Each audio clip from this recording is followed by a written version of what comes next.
kita akan membahas studi Islam Asia Tenggara di negara Malaysia. Baik, perkenalkan nama saya Intan Natasha Behimo dengan NIM 2230520048. Malaysia terletak di Semenanjung Malaka, tepatnya di Asia Tenggara. Malaysia yang ibu kotanya Kuala Lumpur mempunyai luas wilayah 332.370 km atau 2,5 kali Pulau Jawa. Sebagian besar wilayahnya mempunyai luas 1036 km menyeberangi Laut Cina Selatan, tepatnya di utara Pulau Kalimantan, dan lainnya ada di Pulau Penang. Pada tahun 2002, jumlah penduduk Malaysia berkisar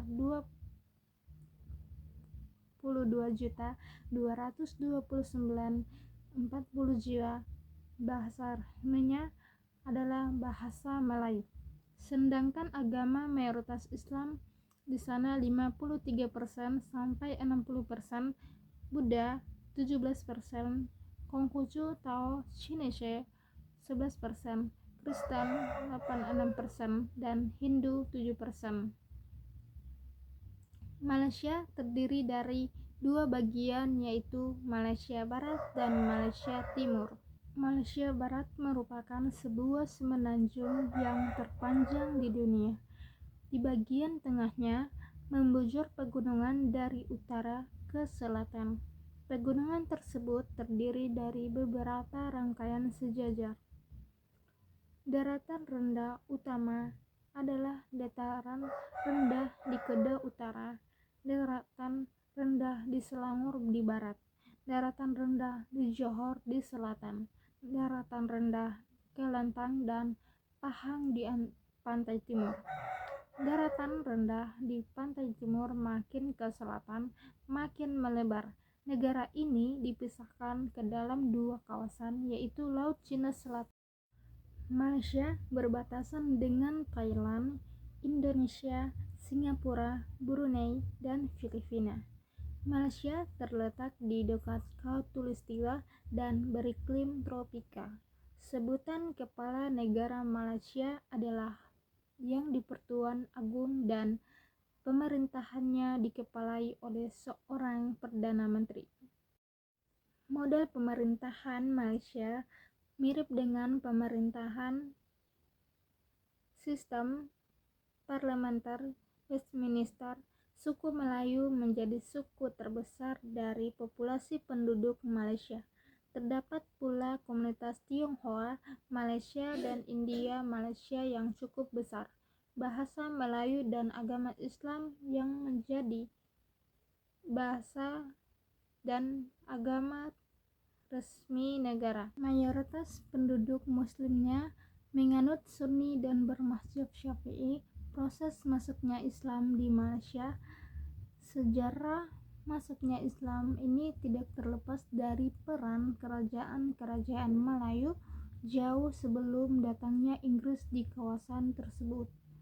Sebab kerajaan-kerajaan di Malaysia dalam sejarahnya dikenal sebagai kerajaan Islam, dan oleh pedagang Gujarat, keberadaan kerajaan tersebut dimanfaatkan untuk mendakwakan Islam ke Malaysia pada sekitar abad ke-9.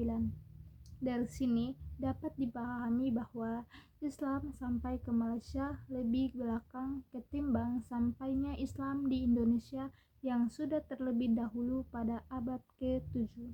Kedua, Islam datang dari India, yakni Gujarat dan Malabar. Ketiga, Islam datang dari Bengali, kini Bangladesh. Sedangkan mengenai pola penerimaan Islam di Nusantara, termasuk di Malaysia, kita dapat merujuk pada pernyataan Ahmad Sewang bahwa penerimaan Islam pada beberapa tempat di Nusantara memperlihatkan dua pola yang berbeda. Pertama, Islam diterima terlebih dahulu oleh masyarakat lapisan bawah, kemudian berkembang dan diterima oleh masyarakat lapisan atas atau elite penguasaan kerajaan. Kedua, Islam diterima langsung oleh elite penguasa kerajaan, kemudian disosialisasikan dan berkembangnya ke masyarakat bawah. Pola pertama biasa disebut bottom up dan pola kedua biasa disebut dengan top down. Pola ini menyebabkan Islam berkembang pesat sampai pada saat sekarang di Malaysia. Pola tersebut yaitu pola pertama melalui jalur perdagangan dan ekonomi yang melibatkan orang yang dari berbagai etnik dan ras yang berbeda-beda bertemu dan berinteraksi serta bertukar pikiran tentang masalah perdagangan, politik, sosial, dan keagamaan. Di tengah komunitas yang majemuk ini, tentu saja terdapat tempat mereka berkumpul dan menghadiri kegiatan perdagangan, termasuk merancang strategi penyebaran agama Islam mengikuti jaringan-jaringan emporium yang telah mereka bina sejak lama. Seiring itu pula, pola kedua mulai menyebar melalui pihak penguasa di mana istana sebagai pusat kekuasaan berperan di bidang politik dan penataan kehidupan sosial. Dengan dukungan ulama yang terlibat langsung dalam biro aksi pemerintahan, hukum Islam dirumuskan dan diterapkan. Kitab sejarah ditulis sebagai landasan legitimasi bagi penguasa muslim. Memasuki awal abad ke-20 bertepatan dengan masa pemerintahan Inggris, urusan-urusan agama dan adat Melayu lokal di Malaysia di bawah koordinasi sultan-sultan, dan hal itu diatur melalui sebuah departemen, sebuah dewan ataupun kantor sultan. Setelah tahun 1948, setiap negara bagian dalam Federasi Malaysia telah membentuk sebuah departemen urusan agama. Orang-orang muslim di Malaysia juga tunduk pada hukum Islam yang diterapkan sebagai hukum status pribadi dan tunduk pada yurisdiksi pengadilan agama, mahkamah syariah yang diketuai oleh hakim agama. Bersamaan dengan itu juga ilmu pengetahuan semakin mengalami perkembangan dengan didirikannya perguruan tinggi Islam dan dibentuk fakultas dan jurusan agama. Perguruan tinggi kebanggaan Malaysia adalah Universitas Malaya yang kita kenal Universitas Kebangsaan Malaysia. Memasuki masa pasca kemerdekaan, semakin jelas sekali pola perkembangan Islam tetap dipengaruhi oleh penguasa, sebab penguasa atau pemerintah Malaysia menjadikan Islam sebagai agama resmi negara. Warisan Undang-Undang Malaka yang berisi tentang hukum Islam berdasarkan konsep Qur'ani berlaku di Malaysia. Di samping itu juga ada Undang-Undang Warisan Kerajaan Pahang yang diberlakukan Malaysia yang di dalamnya terdapat sekitar 42 pasal di luar keseluruhan pasal yang berjumlah 68, hampir identik dengan hukum Islam bermadzhab Syafi'i.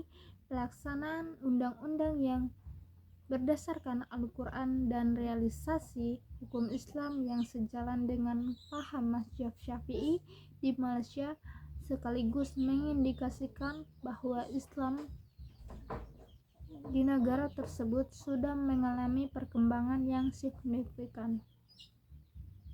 Dengan adanya proses Islamisasi di Malaysia, peran penting dalam pengembangan ajaran Islam semakin intens dilakukan para ulama Arab pedagang dari Jazirah Arab.